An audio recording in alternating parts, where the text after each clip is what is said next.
सद्गुरु श्री साईनाथुनि शरद बाबू जी की जय।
श्री सच्चिदानंद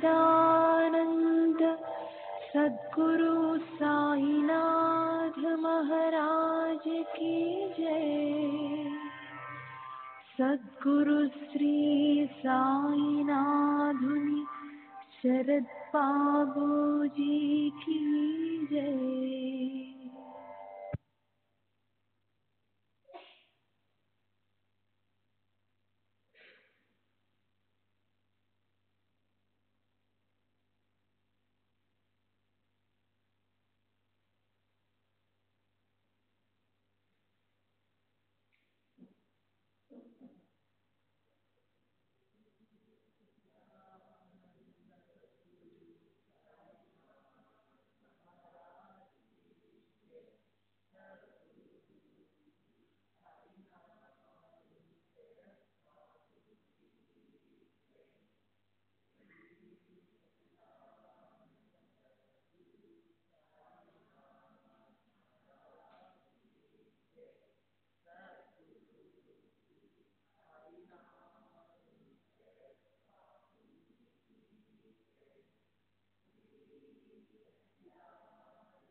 श्री सच्चिदानंद सद्गुरु साईनाथ महाराज की जय।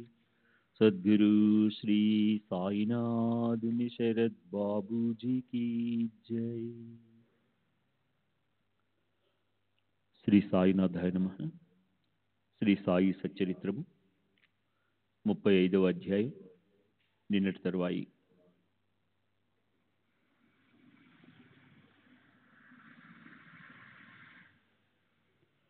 ప్రపంచంలో సహృదయులైన భక్తులు అనేక రకాల మంది ఉంటారు.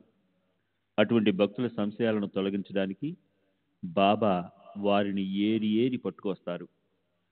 ఆ భక్తులు తిరిగి వెళ్ళిపోయి తమ అనుభవాలను ఇతరులకు చెప్తారు, లేదా ప్రజలను మంచి మార్గంలో పెట్టడానికి ఎవరితోనైనా వ్రాయిస్తారు. తాత్పర్యం, బాబా వద్దకు ఎవరు వెళ్ళినా వారి దర్శన సుఖంతో తృప్తిని పొందుతారు. వారి మనోవృత్తి తొలుత ఎలా ఉన్నా చివరకు పరమానందాన్ని పొందుతారు. పరీక్షించాలనే కోరికతో తమంతట తాము వెళుతామని ఎవరైనా అనుకోవచ్చు, కానీ అది విచిత్రంగా ఉంటుంది.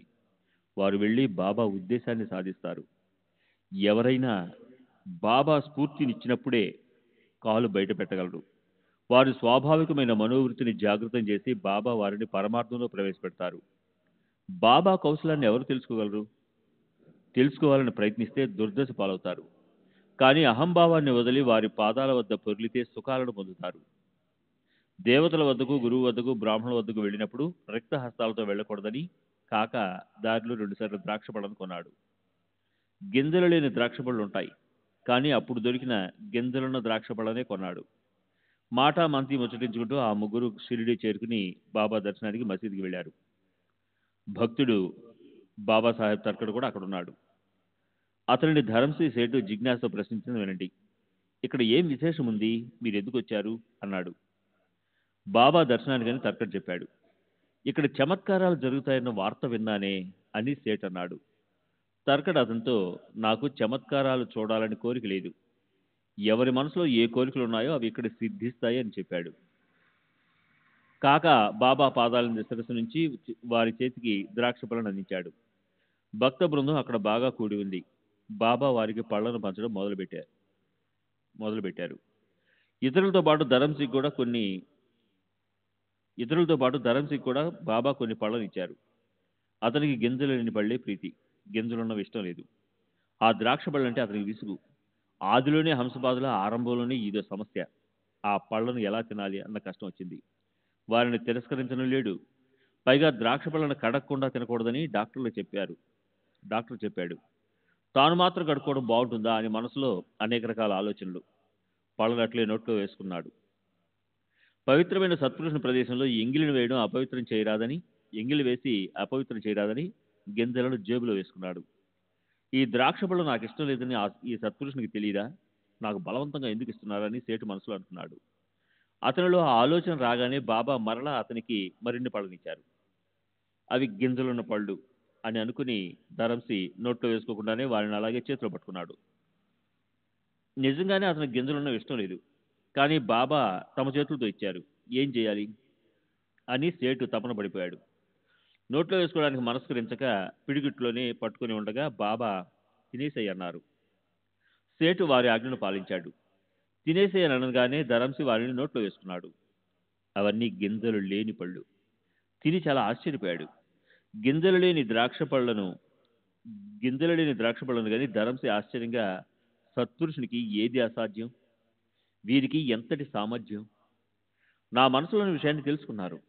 అన్ని గింజలున్న పళ్ళే అయినా సాయిబాబా నా చేతికి గింజలు లేని మంచి పళ్ళని ఇచ్చారు అని అనుకున్నాడు.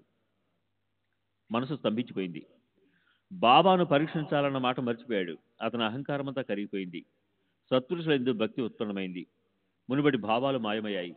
అతని హృదయంలో సాయి పట్ల ప్రేమ జనించింది. షిరిడీకి రావాలనన్న ఉత్సాహం దృఢ నిశ్చయమైంది. అక్కడే బాబా అవుతనే తర్కడు కూడా కూర్చునున్నాడు. సాయిబాబా అతనికి కూడా కొన్ని పళ్ళనిచ్చారు. ధరంసి అతనిని, మీ ద్రాక్షపళ్ళు ఎలాంటివి అని అడిగాడు. గింజలున్న పళ్ళు అని అతడు చెప్పగా ధరంసికి మరింత ఆశ్చర్యం కలిగింది. దాంతో అతనికి సాయిబాబాపై శ్రద్ధ కలిగింది. ఆ విశ్వాసాన్ని దృఢపరచుకోవడానికి ఒక ఆలోచన స్ఫురించింది. సాయి సత్పురుషులైతే ద్రాక్ష పళ్ళను మరలా కాకా దగ్గర నుండి ఇవ్వాలి అని అనుకున్నాడు. అప్పుడు బాబా అందరికీ పళ్ళను పంచుతున్నారు. అయినా సేటు మనసులోని ఆలోచనను తెలుసుకుని బాబా మరలా కాకా నుండి పంపిణీ మొదలుపెట్టారు. సేటుకు చాలా విచిత్రంగా తోచింది. ఇతరుల మనోభావాలను తెలుసుకునే వారి శక్తిని, సమర్థతను గ్రహించి ధరంసి మనసు సాయిబాబా సత్పురుషులను అంగీకరించింది. అక్కడ ఉన్న మాధవరావు ఇతడు కాకా యొక్క యజమాని అని సేట్ను బాబాకు పరిచయం చేశాడు. వెంటనే ఇతడు కాకాకు ఎక్కడ యజమాని, కాకా యజమాని వేరే ఉన్నారు అని బాబా చెప్పారు. ఆ మాటలు విని కాకాకు అత్యంత ఆనందం కలిగింది. మరో వింత ఏమిటంటే దుని ప్రక్కగా నిలబడి ఉన్న అప్ప అన్న వంటవానిపై వేశారు. ఈ సేటు ఇంత దూరం శ్రమపడి వచ్చింది నా కొరకు కాదు, ఇదిగో ఈ అప్పాపై ప్రేమతో షిరిడీకి వచ్చాడు అని అన్నారు. ఆ సంభాషణతో ధరంసి విమర్శించాలన్న తన నిశ్చయాన్ని మర్చిపోయాడు. తనంతట తాను బాబా పాదాలపై పడ్డాడు. పిమ్మట వాడాకు వెళ్ళాడు. మధ్యాహ్నం ఆరతైంది. భక్తులు ఇళ్లకు వెళ్ళిపోవడానికి తయారవుతున్నారు. బాబా అనుమతిని తీసుకునే సమయం రాగానే భక్తులు మసీదుకు బయలుదేరారు. అప్పుడు ధరంసి కాకాతో, నేను అనుమతిని అడగను, నీకు అవసరమైతే నువ్వు అడుగు అని అన్నాడు. అప్పుడు మాధవరావు, 1 వారం పూర్తి కాకుండా బాబా కాకాకు అనుమతి ఇవ్వరు కనుక అతని విషయం నిశ్చయంగా చెప్పలేం. మీరే బాబాను అడిగి సెలవు తీసుకోండి అని చెప్పాడు. తర్వాత ముగ్గురు వెళ్ళి కూర్చున్నారు. మాధవరావు బాబా అనుమతి కోరగా బాబా ఒక కథ చెప్పనారంభించారు. దానిని శ్రద్ధగా వినండి. చెంచల బుద్ధి గల ఒక వ్యక్తి ఉండేవాడు. అతని ఇంట్లో ధనధాన్యాలు సమృద్ధిగా ఉన్నాయి. అతనికి ఏ వ్యాధి బాధలు లేవు. లేని కష్టాన్ని ఆపాదించుకోవడం అతనికి ఇష్టం. ఏ కారణం లేకుండా అనవసరంగా తలపై భారాన్ని మోస్తాడు. ఇక్కడ అక్కడ తిరుగుతాడు. మనసుకు నిశ్చలత్వం లేదు. బరువును క్రిందకి దించుకుని మరల పైకి ఎత్తుకుంటాడు. మనసు స్థిరంగా ఉండదు. అతని ఆ అవస్థను చూసి నాకు దయగలిగింది. చూడు, ఇక నీకు నచ్చిన చోట నీ బరువును దించు, నిశ్చింతగా ఉండు. అనవసరంగా ఊరికే తిరగకుండా ఒక చోట స్థిరంగా కూర్చో అని చెప్పాను అని అన్నారు. ఆ మాట ధరంసి మనసులో చొచ్చుకుని పోయింది. ఆ మాటలు తనని గురించి ఆయన గ్రహించాడు. ఎంతో వైభవం ఉన్న ధరంసి ఏ కారణం లేకుండానే ఎప్పుడు చింతిస్తూ ఉండేవాడు. అనవసరంగా బాధపడేవాడు.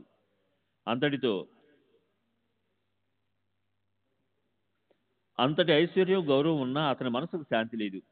లేనిపోని గొప్ప దుఃఖాలను కల్పించుకుని ఎప్పుడూ వానిలోనే మునిగి ఉండేవాడు. బాబా నోటి నుండి తన కథను విని సేటుకు పరమాశయం కలిగింది. అరే, ఇది నా మనసులోని పరిస్థితి అని బాగా శ్రద్ధగా విన్నాడు. కాకా తిరిగి వెళ్ళడానికి బాబా అంత త్వరగా అనుమతిని ఇవ్వటం అసఖ్యమైన ఘటన. అది అప్రయాసగా లభించడంతో ధరంసి సంతుష్టుడయ్యాడు. కాకా కూడా తన వెంటే బయలుదేరాలని అతను కోరుకున్నాడు. కనుక బాబా కాకాకు వెళ్ళడానికి అనుమతినిచ్చి ఆ కోరికను కూడా తీర్చారు. ఇది కూడా సేటుకు సంశయం. బాబా తన మనసులోని విషయాన్ని ఎలా గ్రహించారు? ఇది వారి సాధుత్వానికి లక్షణమని అతనికి అర్థమైంది. సేటు యొక్క సంశయం నివృత్తి అయింది. సాయి గొప్ప సత్పురుషులను బాగా తెలిసి వచ్చింది. బాబా ఎవరి మనసులో ఎటువంటి ఆలోచనలుంటే వారికి అనుభూతిని అట్లే కలిగజేశారు.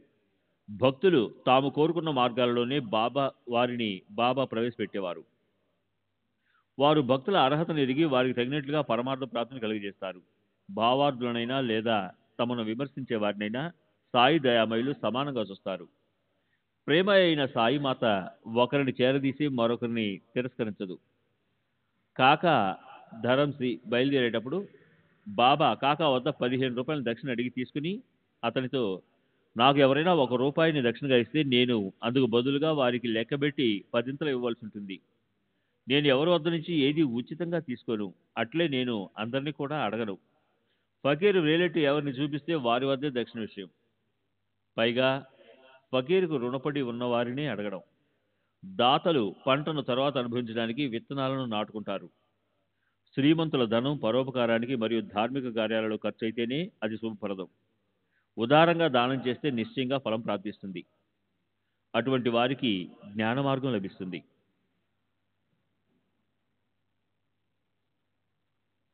శ్రీ సచ్చిదానంద సద్గురు సాయినాథ్ మహారాజ్ की जय.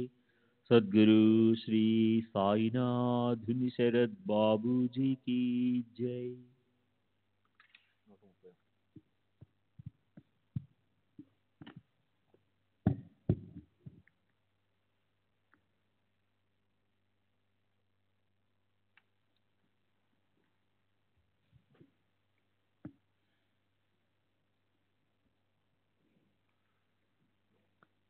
శ్రీమంతుల ధనం పరోపకారానికి మరియు ధార్మిక కార్యాలలో ఖర్చు అయితేనే అది శుభప్రదం. ఉదారంగా దానం చేస్తే నిశ్చయంగా ఫలం ప్రాప్తిస్తుంది. అటువంటి వారికి జ్ఞాన మార్గం లభిస్తుంది. అనేక బాధలకు ఓర్చి సంపాదించిన ఈ ధనము కేవలం కోరికలను అనుభవించడానికి అని తలచి ధర్మాన్ని లెక్క చేయక ధనాన్ని వ్యర్థంగా ఖర్చు పెడతారు.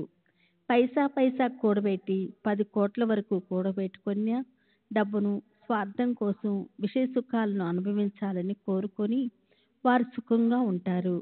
నా దత్త ముపాదిష్టతి ఇవ్వకపోతే లభించదు. ఈ శృతి వాక్యం అందరికీ తెలుసు. మునుపు ఇచ్చినది స్పష్టంగా కనిపిస్తుంది. కనుకనే బాబా దక్షిణను అడుగుతారు. రామావతారంలో రఘురాముడు అనేక సువర్ణశ్రీ ప్రతిమలను దానం చేశాడు. ఆ ఫలితాన్ని కృష్ణావతారంలో 16,000 స్త్రీల రూపంలో పొందాడు. భక్తి, జ్ఞాన, వైరాగ్యాలు లేని అతి దీనులైన భక్తులకు బాబా ముందు వైరాగ్యాన్ని అలవాటు చేసి అటు తర్వాత భక్తి జ్ఞానాలను ప్రసాదిస్తారు. భక్తులలో దక్షిణను దానం చేయించటం వైరాగ్యానికి నిదర్శనం. తర్వాత బాబా వారిని భక్తి మార్గంలో ప్రవేశపెట్టి జ్ఞానులను చేస్తారు. మేం మాత్రం ఏం చేస్తాం? ఒకటి తీసుకుంటాం, దానికి 10 ఇస్తాం, క్రమక్రమంగా జ్ఞాన మార్గంలో ప్రవేశపెడతాం అని బాబా చెప్పగా ధరంసిక్కి ఆశ కలిగింది. మునుపటి తన నిశ్చయాన్ని మర్చిపోయి తానంతట తాను 15 రూపాయలను బాబా చేతిలో ఉంచాడు. అంతా అపూర్వంగా లేదు, వృద్ధాగా గొప్పలు చెప్పుకున్నాను. ప్రత్యక్షంగా కలుసుకోవటం మంచిదైంది. సాధువులు ఎలా ఉంటారో బోధపడింది. అనుభవంతో వారి యందు భక్తి కలిగింది. సరిగ్గా ఆలోచించకుండా నేను వారికి వందనం చేయటానికి రాను అని నిశ్చయించుకున్నాను. కానీ చివరికి నా అంతటి నేను అది కూడా చేశాను. సత్పురుషుల లీలలు అగోచరము. నిరంతరము అల్లా మాలిక్ అని పలికే వారికి కష్టమైందేముంటుంది? నేను కేవలం సాధువుల చమత్కారాలను చూడాలని కుతూహలపడ్డాను. నా నిర్ణయము వ్యర్థమైంది. ఒక మానవునికి సాష్టాంగపడి వారు అడగకుండానే నా అంతటి నేను దక్షిణ ప్రదానం కూడా చేశాను. నా గొప్పతనం అంతా వృధా అయింది.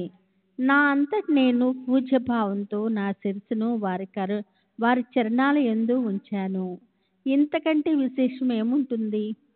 సాయి యొక్క కౌశల్యాన్ని ఎలా వర్ణించను? ఇదంతా వారు స్వయం చేసిన పైకి ఏమి ఎరగనట్లు అలిప్తంగా ఉంటారు. ఇంతకంటే విశేషం ఏముంటుంది? వారికి ఎవరైనా వందనం చేసినా చేయకున్నా, దక్షిణ ఇచ్చినా ఇవ్వకున్నా ఆనందానికి నిలయమైన సాయి దయాఘనులు. ఎవరిని కించపరచరు, వారిని పూజిస్తే ఆనందించరు, అవమానిస్తే దుఃఖించరు. హర్షం లేని చోట విషాదం ఎక్కడుంటుంది? వారిది పూర్ణ నిర్బద్ధ స్థితి. ఎవరి భావం ఎలా ఉన్నా ఒకసారి వారి దర్శనం కలిగిన వారికి తమ చరణాల యందు భక్తి నాటుకునేలా చేస్తారు. ఇది సాయి యొక్క అద్భుత శక్తి. బాబా ఆశీర్వాదాన్ని, విభూది ప్రసాదాన్ని తీసుకొని ధరంసి మరియు కాక నిస్సందేహంగా తిరిగి వెళ్ళిపోయారు. ఇది బాబా యొక్క అమోఘమైన ఖ్యాతి. షిరిడి నుండి తిరిగి పోవటానికి బాబా అనుమతి అవసరము. వారి ఆజ్ఞను ఉల్లంఘిస్తే విఘ్నాలను ఆహ్వానించినట్లే. తమకు తోచినట్లు తిరిగి వెళ్ళిపోతే దారిలో దారుణమైన కష్టాలు, బాధలు, అవమానాలు కలిగి వాణ్ణి తప్పించుకోవడం కష్టమవుతుంది. షిరిడి నుండి తిరిగి రావడం అలా ఉంటుంది. మన పరిస్థితి కూడా అదే. నేను తీసుకురాకపోతే ఎవరు రారు అని బాబా అనేవారు. నా ఇష్టం లేకుండా ఇంటి గడపను ఎవరు దాటగలరు? ఎవరు షిరిడి రాగలరు? స్వేచ్ఛగా ఎవరికి నా దర్శనం అవుతుంది అని బాబా అనేవారు. అంటే రాకపోకలు సాయి దయామయుని ఆధీనంలో ఉన్నాయి. వారికి మనపై అనుగ్రహం కలిగినప్పుడే వారి దర్శనం సంభవము. షిరిడికి వెళ్ళటము, తిరిగి రావటం ఇలా ఉంటాయి. సాయిబాబా ప్రసన్నలు కాకపోతే వారు ఎవరికైనా సరే అనుమతి ఇవ్వటం, విభూదిని ఇవ్వటం జరగదు. వారికి పాదాభివందనం చేసి తిరిగి వెళ్ళటానికి అనుమతి కోరినప్పుడు వారు విభూదిని, ఆశీర్వాదాన్ని ఇస్తారు. అదే వారి అనుమతి అని అర్థం. ఇప్పుడు శ్రోతలకు విభూదిని గురించిన ఒక అభినవ అనుభవాన్ని చెప్తాను. తర్వాత నేవాస్కర్ యొక్క భక్తి ప్రభావం మరియు అతడు సాయి మహానుభావుని కృపను పొందటము. బాంద్రా పట్టణంలోని కాయస్థ ప్రభు జాతికి చెందిన ఒక గృహస్థునికి ఎన్ని ప్రయత్నాలు చేసినా రాత్రి సుఖమైన నిద్ర ఉండేది కాదు. అతడు కళ్ళు మూసుకొని నిద్రిస్తుంటే అకస్మాత్తుగా స్వప్నంలో మరణించిన అతని తండ్రి వచ్చి ప్రతిరోజు మేలుకొల్పేవాడు. పూర్వం జరిగిన వారిని గూర్చి మనసులో రహస్యంగా ఉన్న మాటలు, అర్థం కాని తిట్లను, శాపనార్థాలను ఉచ్చరిస్తూ బాధ పెట్టేవారు. ప్రతిదినము ఇలాగే జరిగేది. ప్రతిరోజు నిద్రాభంగం అయ్యేది. ఆ బాధను వదిలించుకోవటానికి ఏం చేయాలో అర్థమయ్యేది కాదు. ఏ ఉపాయమూ తోచక అతడు విసుగు చెందాడు. ఏదైనా తరుణోపాయాన్ని చూపించు అని ఒక సాయి భక్తుడిని ప్రార్థించాడు. భాగ్యవశాత్తు అతని పుణ్యకర్మ ఫలంగా సాయిబాబా భక్తుడైన అతడి మిత్రుడు, నాకు ఏ ఉపాయాలు తెలియవు, సాయి మహారాజు మహానుభావులు, వారి యందు నీకు భక్తి విశ్వాసాలు ఉంటే ఊది ప్రభావం నీకు తెలుస్తుంది అని చెప్పాడు. అతడు చెప్పిన విధంగానే ఇతడు చేశాడు. చక్కటి అనుభవం కూడా కలిగింది. అతనికి మరలా దుస్వప్నాలు కలగలేదు. అదృష్టపాశ్చాత్తు వారిద్దరూ మిత్రులు. సాయి సమర్థుని భక్తులు విచిత్రమైన బాబా విభూది మహిమను వర్ణించి కొంచెం ఇచ్చి నిద్రించే ముందు నొసట అద్దుకొని విభూది పొట్లాన్ని తల క్రింద ఉంచుకొని భక్తిగా బాబాను స్మరించుకో. మనసులో భక్తిభావం ఉంచుకొని విభూది ప్రభావాన్ని చూడు. అది వెంటనే నీ బాధను తొలగిస్తుంది. అది దాని స్వభావం అని చెప్పాడు. అలాగే చేయగా అతనికి ఆ రాత్రి గాఢ నిద్ర పట్టింది. చెడు కలలు రాలేదు. అతడు చాలా ఆనందించాడు. ఇక అతని ఆనందాన్ని అడగాల. ప్రతిరోజు సాయిని స్మరించుకొని విభూది పొట్లాన్ని తలగడ క్రింద పెట్టుకునేవాడు. తర్వాత బాబా పటాన్ని తెచ్చుకొని తలవైపు గోడకు తగిలించి గురువారం మాలను వేసి భక్తిగా పూజించేవాడు. బాబా పటానికి గురువారం మాలను వేసి ప్రతిరోజు మానసిక పూజ చేయగా అతని బాధ తొలగిపోయింది. ఇది విభూది యొక్క ఉపయోగం. శ్రీ సచ్చిదానంద సద్గురు సాయినాథ్ మహారాజ్ కి జై. సద్గురు శ్రీ సాయినాథ్ శరత్ బాబూజీ కి జై.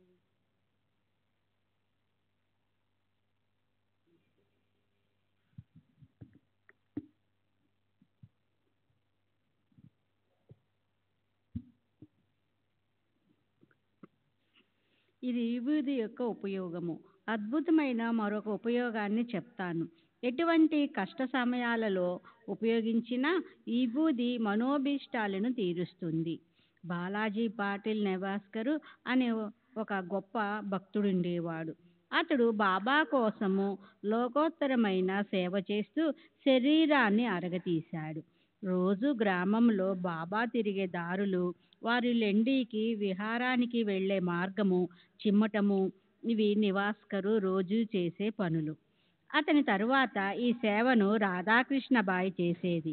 ఆమె ఈ పనిని అలౌకికంగా చేసేది. అందరికీ ఆదరణీయమైన బ్రాహ్మణ జాతీయురాలై ఇటువంటి నికృష్టమైన సేవను ఎలా చేయాలా అని ఆమె నిర్మల మనసుకు ఎప్పుడూ అనిపించలేదు. ఉదయాన్నే లేచి చేత్తో చీపురు పుచ్చుకొని బాబా తిరుగాడే దారులను స్వయంగా శుభ్రం చేసే ఆమె సేవ ధన్యము. ఆమె వలె పనిని శుభ్రంగా త్వరగా వేరే ఎవరూ చేయగలరు? కొంతకాలము గడిచాక అబ్దుల్ ముందుకొచ్చాడు.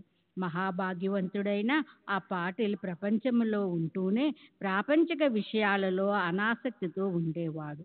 అతని స్వార్థము త్యాగాన్ని తెలియచేసే కథాభాగాన్ని వినండి. అతడు పొలంలోని పంటను కోయగానే మొత్తము ధాన్యాన్ని తెచ్చి మసీదు ఆవరణలో రాసిపోసి బాబా చరణాలకు సమర్పించేవాడు. ఆ పంటకు బాబాయే యజమాని అని తలిచి వారి ఇచ్చిన ధనాన్ని మాత్రం ఇంటికి తీసుకుని వెళ్ళి జీవితము గడుపుకునేవాడు. సాయి మహారాజు కాళ్ళు చేతులు ముఖము కడుక్కున్న నీరు, వారు స్నానము చేసిన నీరు, ప్రవహించే మురికి కాలువలోని నీరును తాగేవాడు. ఈ నెవాస్కరు ఉన్నంత వరకు ఈ నియమం ఆగకుండా అలాగే జరిగింది. తరువాత అతని పుత్రుడు కూడా కొంచెము తండ్రికి వలనే చేసేవాడు. అతడు కూడా ఎప్పుడు బాబాకు ధాన్యాన్ని పంపేవాడు. ఆ జొన్న రొట్టెలు సాయి మహారాజు తమ సమాధి వరకు రోజు 4 వేళలా తినేవారు. ఒకసారి ఏం జరిగిందంటే బాలా పాటిల్ శ్రాద్ధము వచ్చింది. అన్నము అవి వండి సిద్ధంగా ఉన్నాయి. ఇక వడ్డించడమే తరువాయి. వచ్చే జనాన్ని అంచనా వేసి వంటలు తయారు చేశారు. కానీ చూడగా అనుకున్న వారి కంటే 3 జనము వచ్చారు. నెవాస్కర్ భార్య చాలా ఆందోళన పడింది. ఇప్పుడు అమర్యాద పాలు పడకుండా ఈ సమస్యను ఎలా పరిష్కారం అవుతుందా అని అత్తగారితో మెల్లగా వాపోయింది. ఆమె అత్తగారికి బాబాపై గొప్ప విశ్వాసము. మన సాయి సమర్థులు గొప్ప అండ ఉండగా మనకు దిగులు ఎందుకు, నీవు నిర్భయముగా ఉండు అని కోడలతో చెప్పి ఆమె పిడికెడు ఊబూదిని తీసుకొని వంటకాలున్న ప్రతి గిన్నెలో వేసి గిన్నెలను బట్టతో కప్పిపెట్టింది. ఇక సంతోషంగా వడ్డించు, గిన్నెల నుండి ఎంత కావాలో తీసుకొని మరలా మునుపటిలాగే బట్టను కప్పిపెట్టు, దీనిని బాగా గుర్తుంచుకో. ఇది సాయి యొక్క అన్నము, ఒక మెతుకైనా మనది కాదు. కనుక అవమానం పాలు కాకుండా మనలను వారే రక్షిస్తారు. ఏ లోటు కలిగినా అది వారికే వర్తిస్తుంది అని చెప్పింది. అత్తగారు దృఢమైన నమ్మకానికి నిదర్శనంగా కోడలికి చక్కటి అనుభవమైంది. ఏ ఇబ్బంది కలగకుండా బంధువులు, అతిథులు భోజనం చేశారు. వచ్చిన వారందరూ భోజనం చేశారు. అంతా యథావిధిగా బాగా జరిగిపోయింది. అయినా అన్నం మాత్రం ఇంకా గిన్నెలలో మిగిలి ఉంది. ఈ బూదికి ఇటువంటి ప్రభావం ఉంది. ఇది సత్పురుషులకు సహజం. భక్తులు వారి వారి మనోభావాలను బట్టి అనుభవాలను పొందుతారు. ఈ బూది మహిమను గానము చేస్తుండే నేవాస్కర్ యొక్క భక్తి విశేషానికి సంబంధించిన మరొక కథ గుర్తుకు వచ్చింది. దానిని వినండి. అయితే ఇది ఇప్పటి విషయానికి విభిన్నమైనదా అని అనుమానము. అయితే అవనే, కానీ సందర్భానుసారంగా చెబుతాను అని నిశ్చయించుకుని ఆ కథను ఇక్కడ చెబుతాను. ఇది సందర్భము కాదు అని అనిపిస్తే శ్రోతలు క్షమించాలి. ఒకసారి షిరిడి వాస్తవుడైన రఘుపాటిల్ నేవాస్కు వెళ్ళి నేవాస్కర్ ఇంట్లో బస చేశాడు. ఒక రాత్రి పశువులను తాళ్లతో గుంజలకు కట్టి ఉండగా అకస్మాత్తుగా ఒక పాము కొట్టంలోకి ప్రవేశించి బొసుకొట్టింది. బాగా పడగ విప్పి చక్కగా అక్కడ కూర్చుంది. ఆ పరిస్థితిని చూచి అందరికీ మతిపోయింది. పశువులు ప్రయత్నం చేసి విప్పుకొని పారిపోవటానికి గొడవ చేస్తున్నాయి. సాయియే ఆ రూపంలో ప్రకటమయ్యారని నేవాస్కర్కు దృఢమైన విశ్వాసము. పశువులను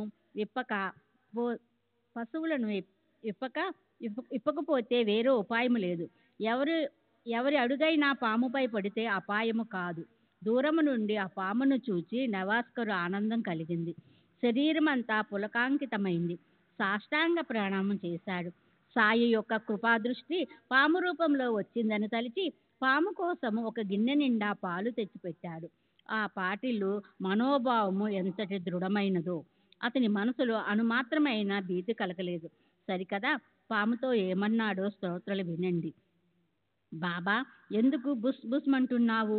మమ్మల్ని భయపెట్టాలని చూస్తున్నావా ఏం? ఇదిగో పాలగిన్నె, నిశ్చింతగా త్రాగు, దీనిని సేవించు. చిన్న గిన్నెడి పాలు ఏం సరిపోతాయని పెద్ద గిన్నె నిండా పాలు తెచ్చి నిర్భయముగా దాన్ని ముందు ఉంచాడు.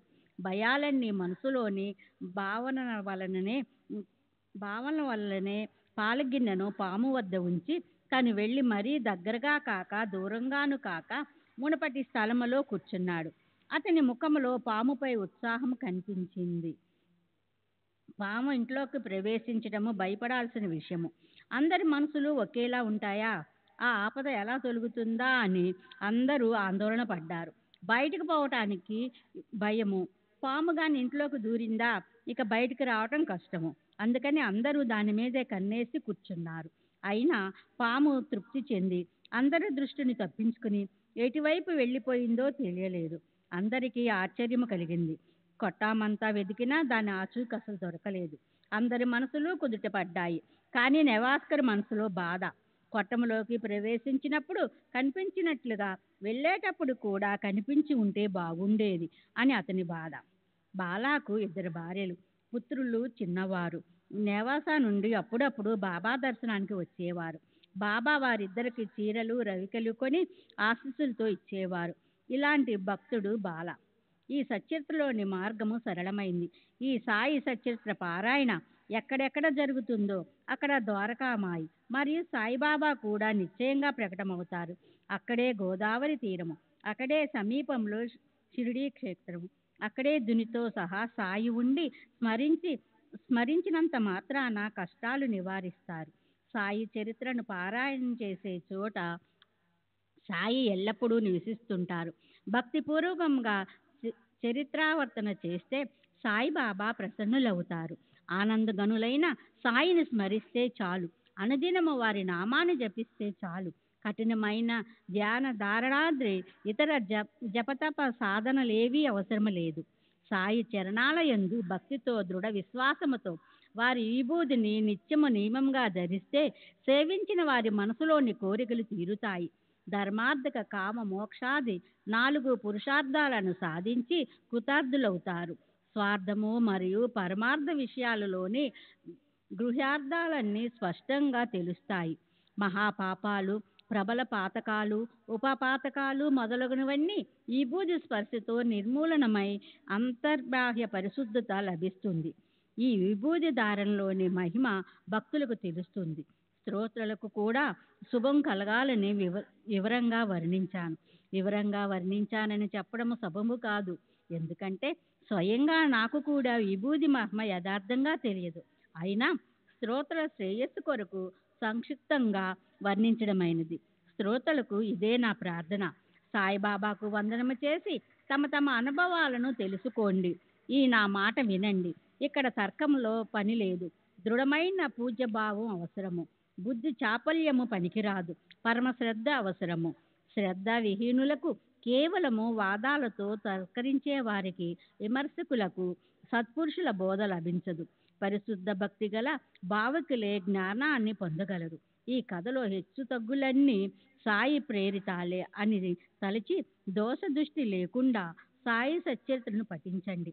ఈ విధంగా రసికులైన పాఠక బృందము పరమ దయాళువు, ప్రేమమయులైన సాయిమూర్తిని మనసులో స్థాపించుకొని నిత్యము స్మరించుకోండి.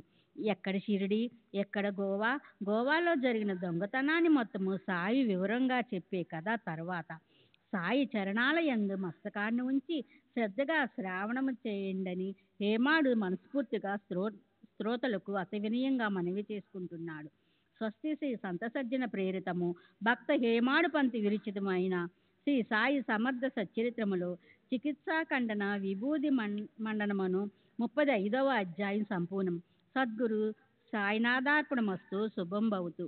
శ్రీ సచ్చిదానంద సద్గురు సాయినాథ్ మహారాజ్ की जय। सद्गुरु श्री साईनाथ उनी शरद बाबूजी की जय। శ్రీ సాయి సచ్చరిత 36వ అధ్యాయం. శ్రీ గణేశాయ నమః, శ్రీ సరస్వతాయ నమః, శ్రీ గురుభ్యో నమః, శ్రీ కులదేవతాయ నమః, శ్రీ సీతారామచంద్రాభ్యో నమః, శ్రీ సద్గురు సాయినాథాయ నమః. ఇప్పుడు గత అధ్యాయం అనుసంధానం. రమ్యమైన దొంగతనపు కథను వివరిస్తానని చెప్పాను. శ్రోతలు దానిని శ్రద్ధగా వినండి. ఇది కథ కాదు, ఆత్మానంద రసం. త్రాగుతున్న కొద్దీ దాహం దారుణంగా అధికమవుతుంది. ఆ దాహాన్ని తీర్చడానికి వేరే కథ చెప్పబడుతుంది. దానివల్ల శ్రోతలకు శ్రవణంలో సుఖం కలుగుతుంది. ఇది ఎంతో రసవత్తరమైనది. ప్రపంచంలోని కష్టాలను నివారించి సుఖాలను కలుగజేస్తుంది. తమ హితాన్ని సాధించుకోవాలని కోరుకునే భాగ్యవంతులు సాయి కథ వర్ణనను శ్రద్ధగా శ్రవణం చేయండి. అపారమైన సత్పురుషుల మహిమను, శాంతం ఎవరు వర్ణించలేరు. మరి నాకు ఏ అర్హత ఉంది లేదని నాకు బాగా తెలుసు.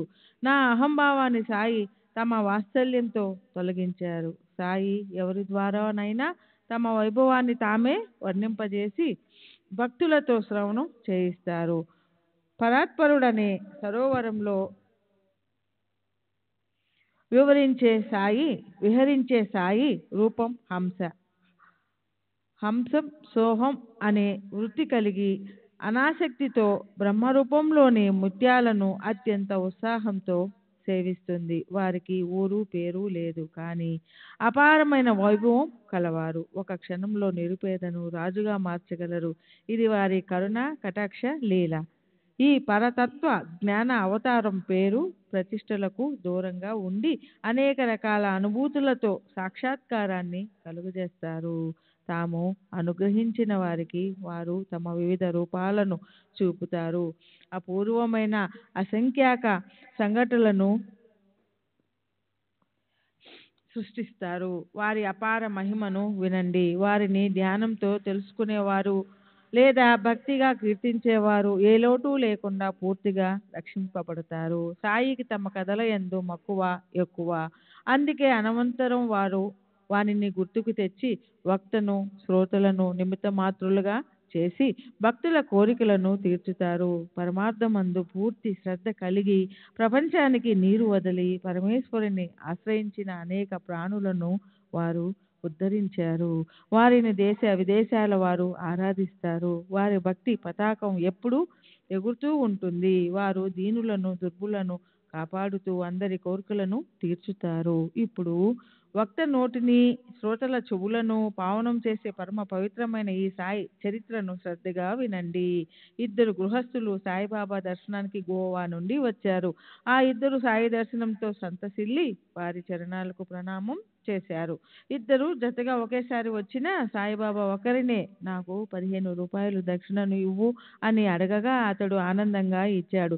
రెండవ వ్యక్తిని అసలు అడగకుండానే అతడు తనంతట తాను 35 రూపాయలను ఇచ్చాడు. కానీ వానిని బాబా వెంటనే తిరస్కరించగా అతనికి ఆశ్చర్యం కలిగింది. ఆ సమయాన్న మాధవరావు కూడా అక్కడే ఉన్నాడు. బాబా భేదభావాన్ని గమనించి సాయిని ఏమని అడిగాడో వినండి. బాబా, ఎందుకు ఈ భేదం? స్నేహితులు ఇద్దరు జతగా వచ్చారు. ఒకరిని అడిగి మరీ దక్షిణ తీసుకున్నారు. రెండో వ్యక్తి స్వయంగా ఇస్తే తిరిగి ఇచ్చేశారు. సత్పురుషుల వద్ద ఈ భేదభావం ఎందుకు? మీ అంతటా మీరు ఒకరిని అడిగారు, ఒకరు స్వయంగా ఇస్తే తిరస్కరించి అతనిని నిరాశపరిచారు. కొంచెం డబ్బును ప్రేమగా తీసుకొని ఎక్కువ డబ్బుకు ఆశపడలేదు. నేను మీ స్థితిలో ఉంటే ఇలా ప్రవర్తించేవాణ్ణి కాను అని అన్నాడు. శ్యామ, నీకు అసలు ఏం తెలియదు. నేను ఎవరి వద్ద నుండి ఏమీ తీసుకోను. ఈ మసీదు మాత ఇక్కడ బాకీ ఉన్న డబ్బు అడుగుతుంది. ఇచ్చిన వారు రుణ ముక్తులవుతారు. నాకేమైనా ఇల్లు ఉందా, సంసారం ఉందా? నాకు డబ్బుతో ఏం అవసరం? అన్ని విధాలా నేను నిశ్చింతగా ఉంటాను. కానీ రుణం, శత్రుత్వం, హత్య చేసిన వారిని అవి కల్పాంతరం వరకు విడిచిపెట్టవు. వారి వారి అవసరాలకు జనం దేవతలకు మొక్కుకుంటారు. వారిని ఉద్ధరించడానికి నేను శ్రమపడాలి. మీకు ఆ చింత లేదు. మీ అవసరాలు తీర్చుకోవడానికి మీరు మొక్కుకొని వేడుకుంటారు. భక్తులలో రుణముక్తులైన వారు నాకు ఎప్పుడు ప్రీతి పాత్రులు.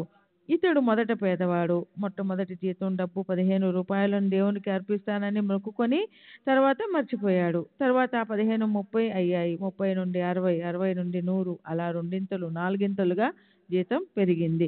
అట్లే అతని మరుపు కూడా బాగా పెరిగింది. అతని జీతం అలా పెరిగి 700 రూపాయలు అయ్యింది.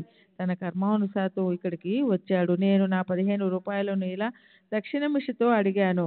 ఇక ఆ రెండవ విషయం విను.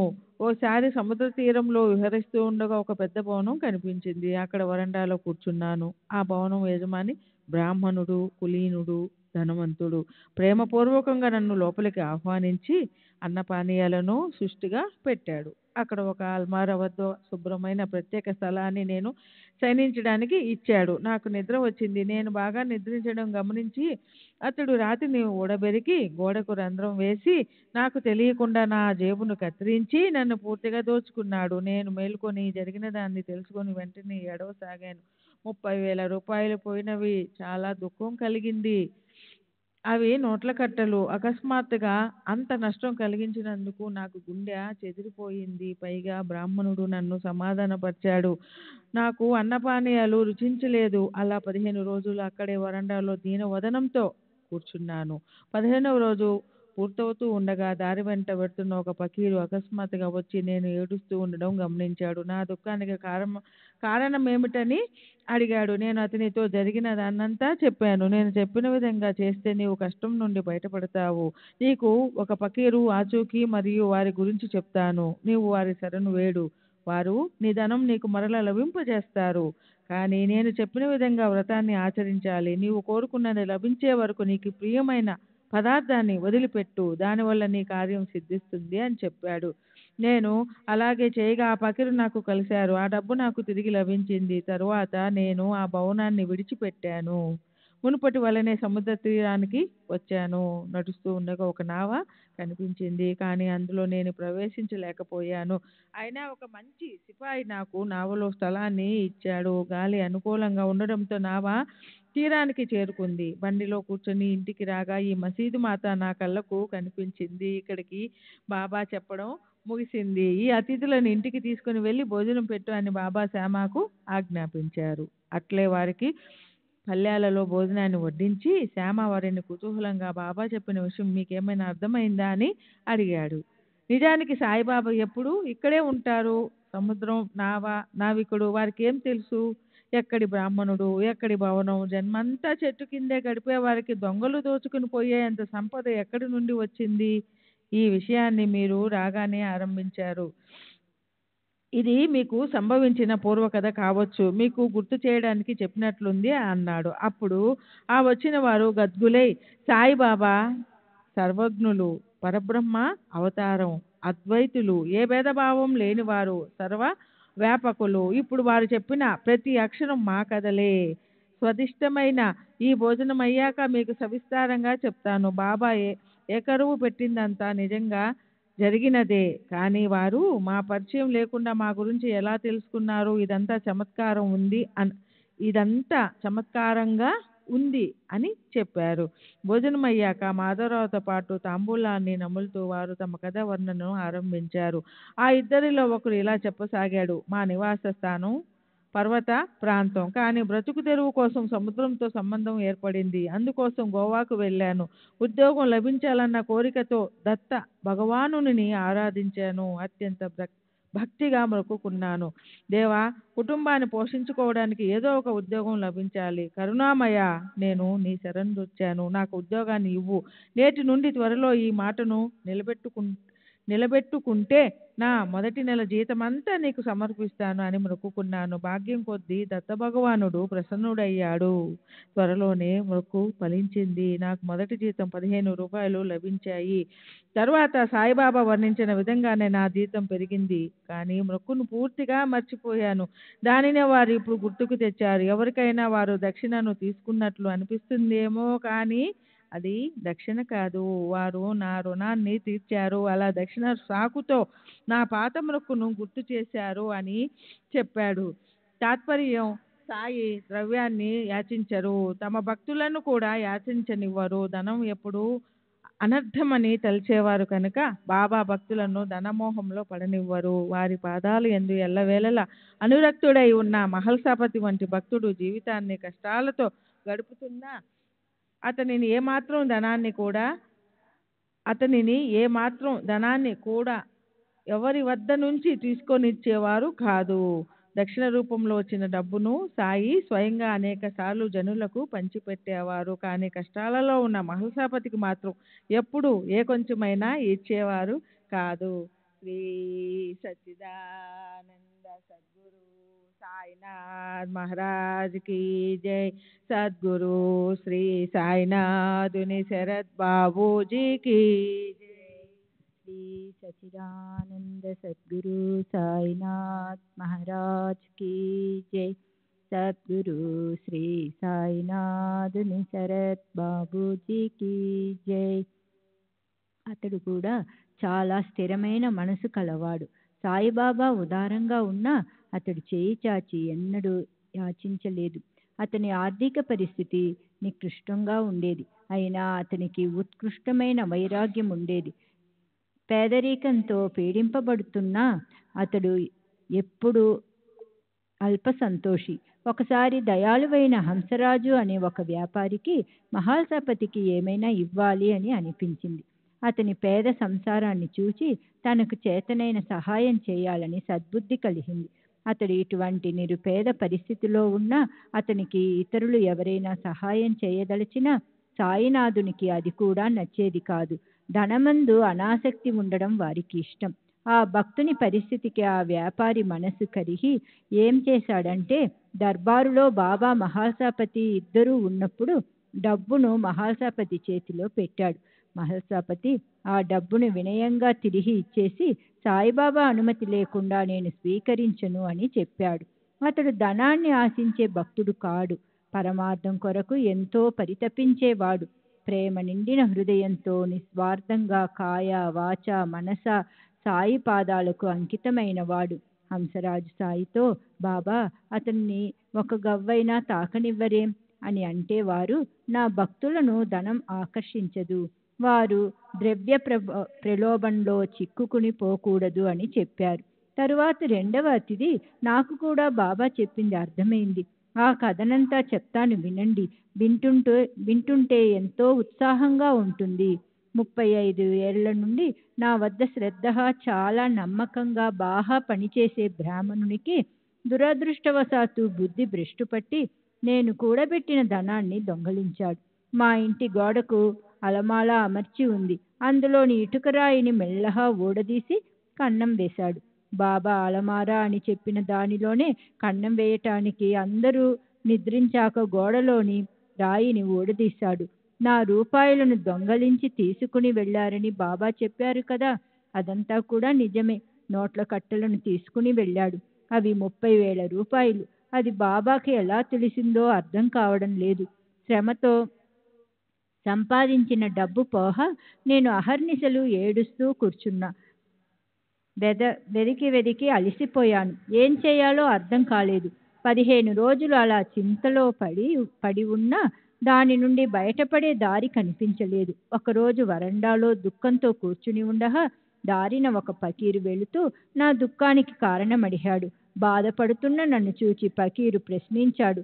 నేను విషయమంతా చెప్పగా అతడు నాకు దుఃఖ నివారణ ఉపాయం చెప్పాడు. కోపర్గాం తాలూకాలో సిరిడి అనే ఒక గ్రామమందు సాయి అనే ఒక అవులియా ఉన్నారు. నీవు వారికి మ్రొక్కుకో. నీకు ప్రియమైన వస్తువును సేవించడం మానివేసి మీ దర్శనం అయ్యే వరకు నేను దీనిని త్వజిస్తాను అని మొక్కుకో అని ఆ పకీరు చెప్పాడు. నేను వెంటనే అన్నమును త్వజించాను. బాబా, దొంగలింపబడ్డ నా ధనం దొరికాక మీ దర్శనం చేసుకుని నేను అన్నం తింటాను అని మ్రొక్కుకున్నాను. అంతే.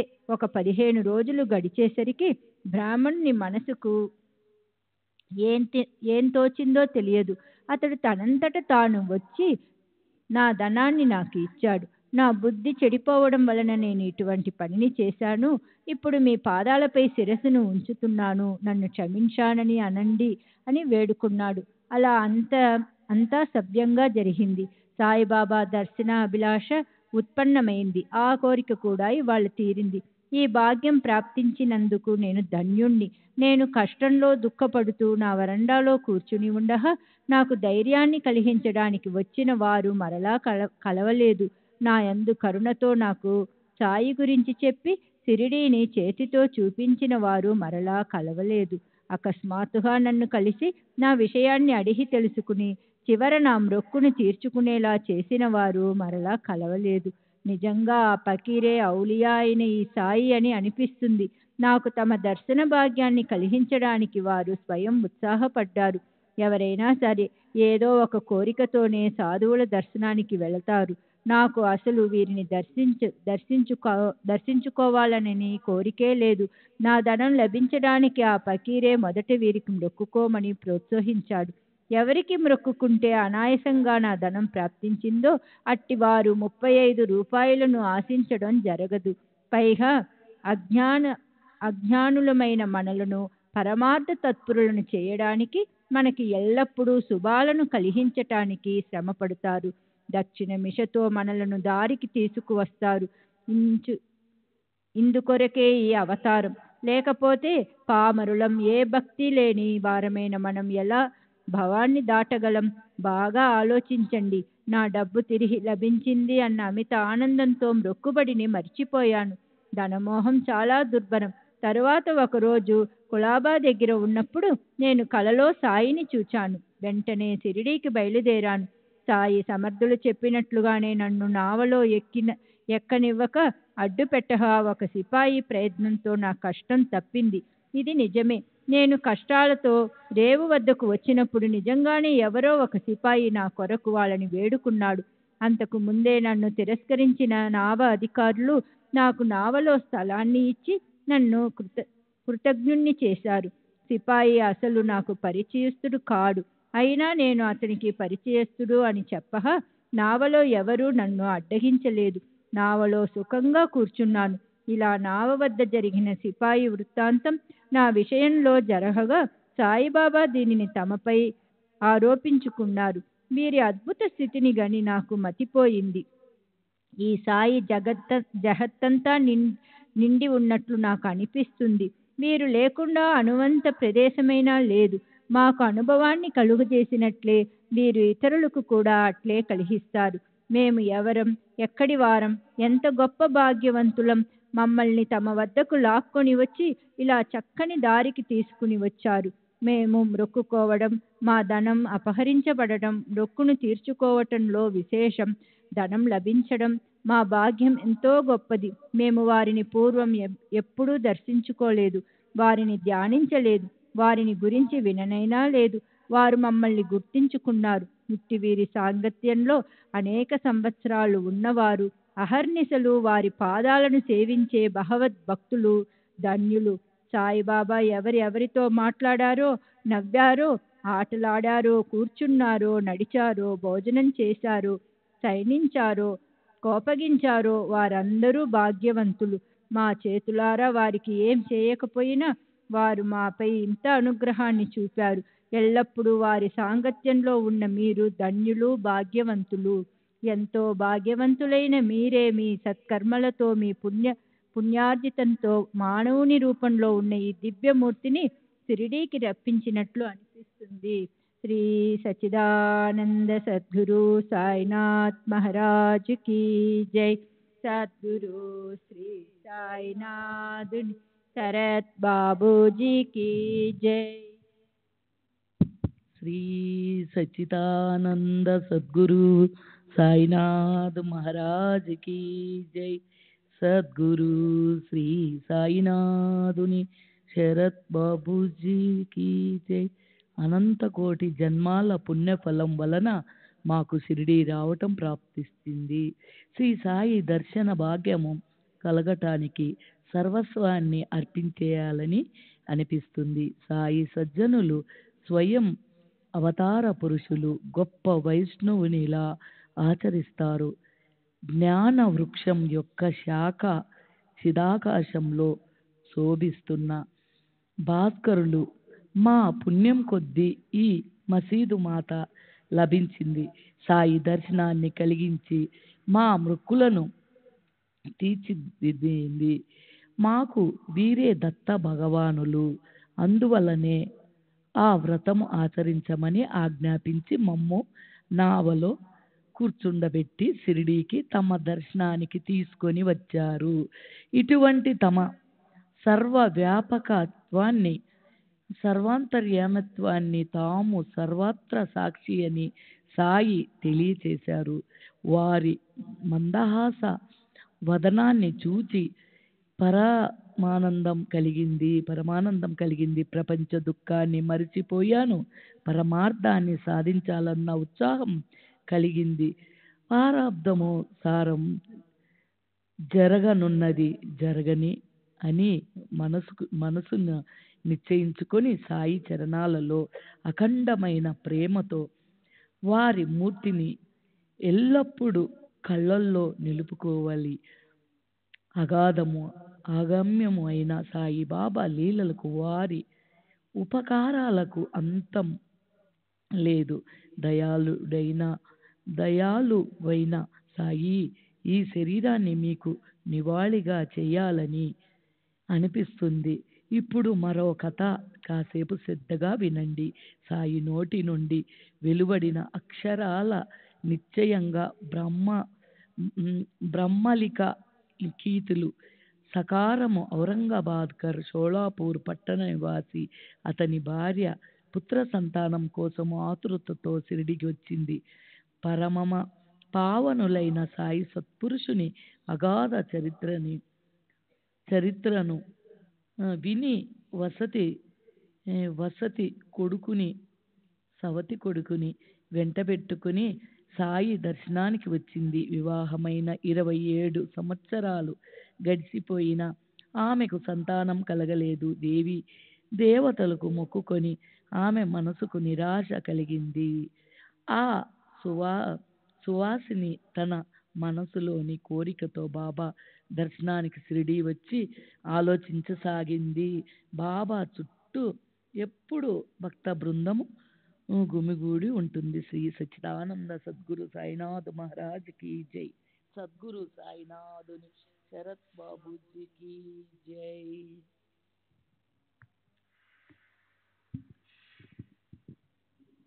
నాకు ఎప్పుడూ ఏకాంతంగా కలుస్తారు. నా మనసులోని మాటలను నా మనసులోని మాటలను వారికి ఎలా చెప్పాలి అని చింతించసాగింది. మసీదు ప్రాంగణం తెరిచే ఉంటుంది.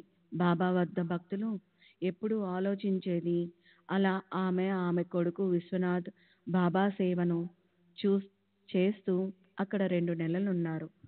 ఒకసారి బాబా వద్ద విశ్వనాథ్ గాని వేరే ఎవరూ గాని లేని సమయం చూచి ఆ స్త్రీ మాధవరావునితో తన కోరికను మనవి చేసుకుంది.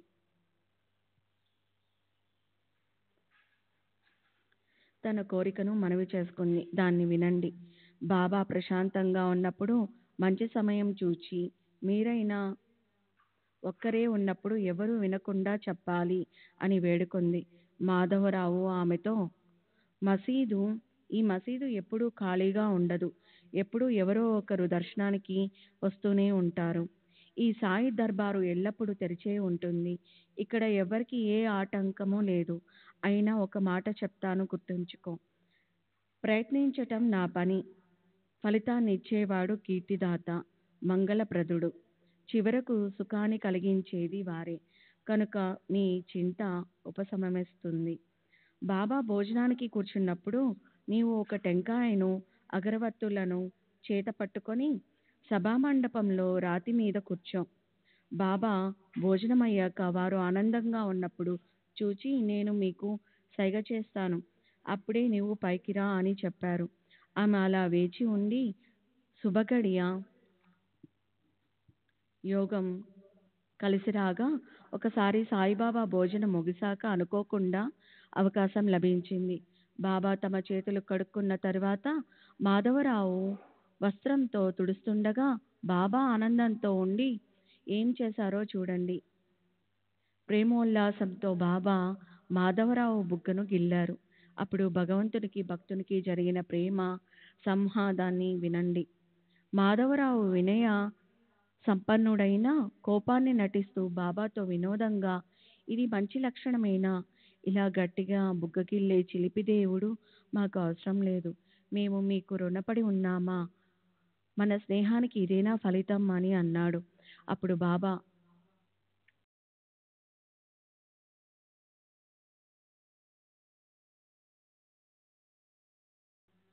72 జన్మలలో నేను ఎప్పుడైనా నీపై చేయి వేశానా? బాగా గుర్తు తెచ్చుకో అన్నారు. అప్పుడు మాధవరావు మాకు ఎప్పుడూ తినటానికి మంచి క్రొత్త క్రొత్త మిఠాయిలను ఇచ్చే దేవుడు కావాలి. మాకు ఈ గౌరవ మర్యాదలు లేదా స్వర్గలోక విమానాలు అవసరం లేదు. మీ చరణాల యందు ఎప్పుడు కృతజ్ఞత ఉండేలా కరుణించండి, అంతే. ఇంత మాత్రం చాలు అని అన్నారు.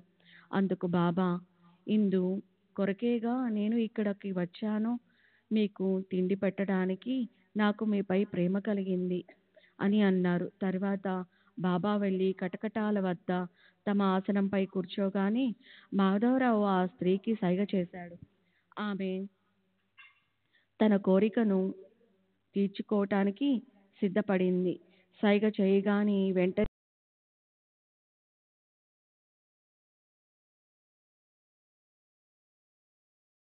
బాబాకు శ్రీఫలాన్ని అర్పించి వారి పాదపద్మాలకు వందనం చేసింది. బాబా ఆ కొబ్బరికాయను తమ చేతులతో గట్టిగా కటకటాల పైన కొట్టారు. శ్యామ ఇది ఏమిటి అంటోంది? కొబ్బరికాయ బాగా చప్పుడు చేస్తూ ఉంది అని అన్నారు. శ్యామ ఆ అవకాశాన్ని అందుకొని ఏమన్నాడంటే, తన గర్భంలో కూడా ఇట్లే చప్పుడు అవ్వాలని ఈ స్త్రీ తన మనసులో అనుకుంటూ ఉంది. ఆమె కోరిక తీరాలి. ఆమె మనసు మీ చరణాల యందు లగ్నం అవ్వాలి. ఆమె సమస్య తీరుకాక ఆమెను అనుగ్రహించి కొబ్బరికాయను ఆమె ఒడిలో వేయండి. మీ ఆశీర్వాదంతో ఆమె కడుపు పండి కొడుకులు కూతుళ్ళు కలుగుతారు అని అన్నారు. అప్పుడు బాబా అతనితో కొబ్బరికాయలతో పిల్లలు కలుగుతారా? ఇలా వెర్రిగా ఎందుకు అనుకుంటారు? జనానికి పిచ్చి పట్టినట్లు అనిపిస్తూ ఉంది అని అన్నారు. శ్యామ మాకు తెలుసు. మీ మాటల్లోని ప్రభావంతో పిల్లలు వరుసగా పుట్టుతారు. మీ మాటలు అంత అమూల్యం. శ్రీ సచ్చిదానంద సద్గురు సాయినాథ్ మహారాజ్ కీ జై. సద్గురు శ్రీ సాయినాథ్ शरद बाबू जी की जय।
श्री सच्चिदानंद सद्गुरु साईनाथ महाराज की जय।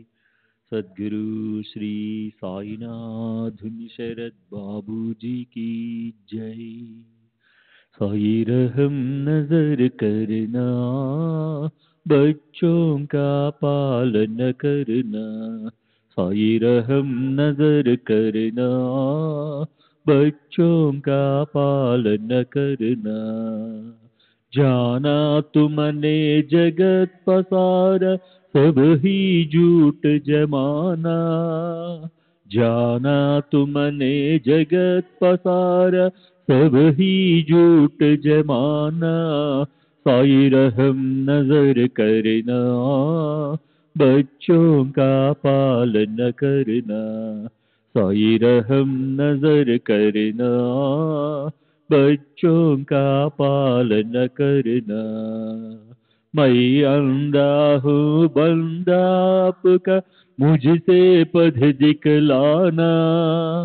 मैं अंधा हूँ बंदा आपका, मुझसे पथ दिखलाना। साई रहम नजर करना, का पालन करना। साई रहम नजर करना, बच्चों का पालन करना। दास गणों कहे अब क्या बोलूं, थक गई मेरी रसना। दास गणों कहे अब क्या बोलूं, थक गई मेरी रसना। साई रहम नजर करना, बच्चों का पालन करना। साई रहम नजर करना, बच्चों का पालन करना।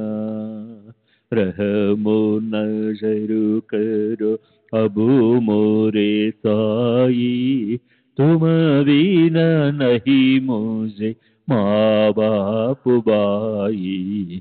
रहमो नजर करो मैं अंधा हूँ बंदा तुम्हारा। मैं अंधा हूँ बंदा तुम्हारा। मैं ना जानू, मैं ना जानू, मैं ना जानू। अल्लाह इलाही रहमो नजर करो, रहमो नजर करो अब मोरे साई। तुम बिना नहीं मुझे माँ बाप भाई। रहमो नजर करो काली जमाना, मैने गमाया काली जमाना मैंने गमाया साथी आखिर का साथी आखिर का साथी आखिर का तुम बिना कोई रहमो नजर करो रहमो नजर करो अब मोरे साई तुम बिना नहीं मुझे माँ बाप भाई रहमो नजर करो अपने मस्जिद का झाड़ू गणो है अपने मस्जिद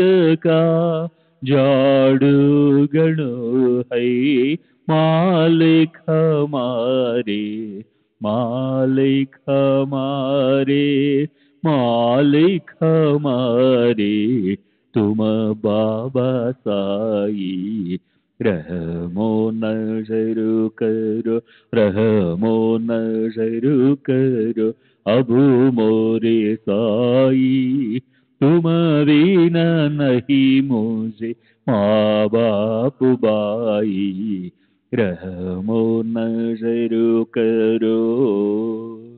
श्री सच्चिदानंद सद्गुरु साईनाथ महाराज की जय। सद्गुरु श्री साईनाथ धुनि शरद बाबू जी की जय।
श्री सच्चिदानंद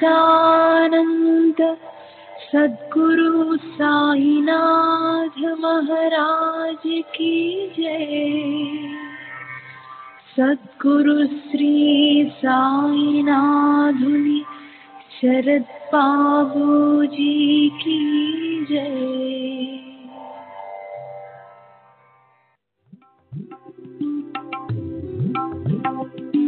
साई बाबा साई बाबा साई बाबा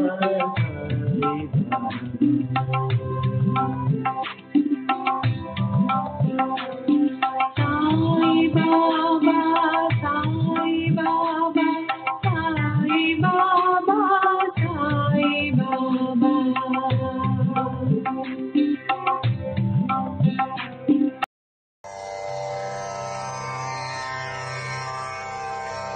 श्री सच्चिदानंद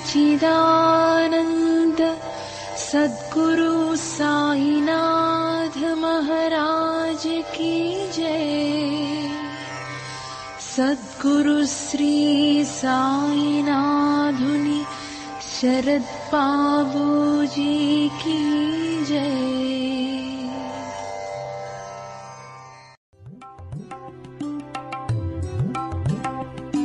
साई बाबा साई बाबा साई बाबा